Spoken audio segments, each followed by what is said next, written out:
Hey y'all, what's up and welcome back to my channel. So in today's video, I'm going to be showing you guys these clip-in extensions. I know, can you believe it? Clip-in extensions. It literally looks like my hair. This is clearly pre-recorded. This was way before I dyed my hair. We'll be doing an updated video once I get clip-ins that are my actual hair color, but yeah, let's get into it.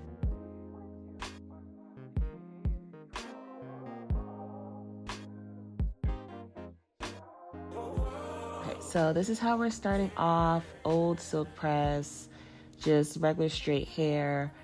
These extensions are from Ula Hair. I will link all the information down in the description box down below. Just showing you guys how I parted my hair. I did install them off camera because I have so many videos on how I install my clip-ins, but these are Yaki textured extensions. If y'all don't know, I am a clip-in girl. I love me some extensions. I'm not big on sew-ins, and as I've stated already, I'm not big on wigs, but clip-ins have my heart. And I'm just showing you guys how it's blending in with my hair.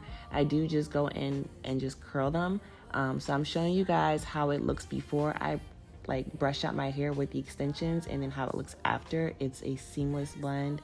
These extensions are true Yaki textured, and I like to use Yaki texture because not only does it help to blend with my hair, but it also helps to hold a curl. I like to have curls in my hair when I wear my hair straight.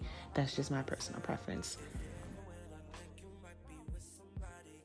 But personally, I like to wear extensions, especially when my silk presses are getting kind of old and I want to extend having to wash my hair for whatever reason that may be. But if I want to get more longevity out of my hair, I like to use extensions just to kind of spruce up my hair or just refresh an old silk press. Curling your hair is so exhausting and nobody talks about it.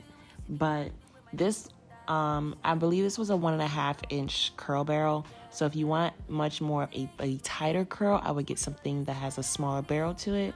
So I'm just literally just curling my hair. There's really not much to explain. I do like to curl my hair going towards my face in the front, and I put a Velcro rod, if that's how you say it, going backwards just so my hair will fall on my face. I did miss some pieces, but honestly, you can't. Who cares? You can't tell once all the hair is taken down. But look at these curls, y'all.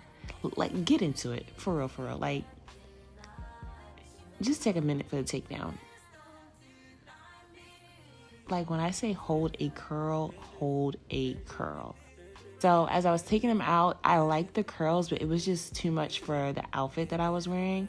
So I came to the conclusion that putting it up in an updo would look so much better, but these curls were absolutely gorgeous, but it just didn't work for the outfit that I had planned that night because I was going out to a dinner. I'm just trying to play with it and see what I want to do. Do I want to do a half down, which I probably should have did. Probably would look a little even better. But I decided to just put the whole thing up entirely and just have some pieces falling in my face, just kind of frame my face, just to kind of give it that effortless but not so effortless look. I didn't do too much when really this was a lot of effort to make it look like it's falling naturally, but to get the right pieces to fall. So I went to my go-to, which is just simply claw clipping my hair. You cannot go wrong with the claw clip, whether it's a casual day or you're going out dressing up kind of day. Claw clips never steer me wrong, and that's exactly what I went with. And it just also helps to add to a more natural look. It just looks like my hair even more just clipped up. And the clip-ins, they were so comfortable. I did not feel them at all. I never have any issues when I use clip-ins, and this hair was so thick and just so full, and I love me some good thick full hair. It just helps to intensify my natural hair. So I was kind of struggling to get my claw clip to fit, but we worked it out. Nothing bad to say, just me trying to figure out what to do with my actual hair in the front because I don't know what was going on. It's giving classy, it's giving modest, and I'm just kind of playing with my hair, playing with the placement, seeing where I want it to fall and where I want to frame my face. So that's pretty much it. Nice, cute, short, quick little video, and I hope you guys enjoy it. Comment down below, let me know what you guys think. Let me know if you guys prefer clip-ins, or you more of a sew-in kind of girl. I do want to try quick weaves because I feel like it'll give me the same look, but just more of a semi-permanent kind of thing, because clip-ins, I take them out every night pretty much. I sometimes will sleep in them, but usually I take them out, depends, which is why I prefer clip-ins, because I can take them out. But let me know what you guys prefer. And again, all their information will be linked down below if you guys are interested.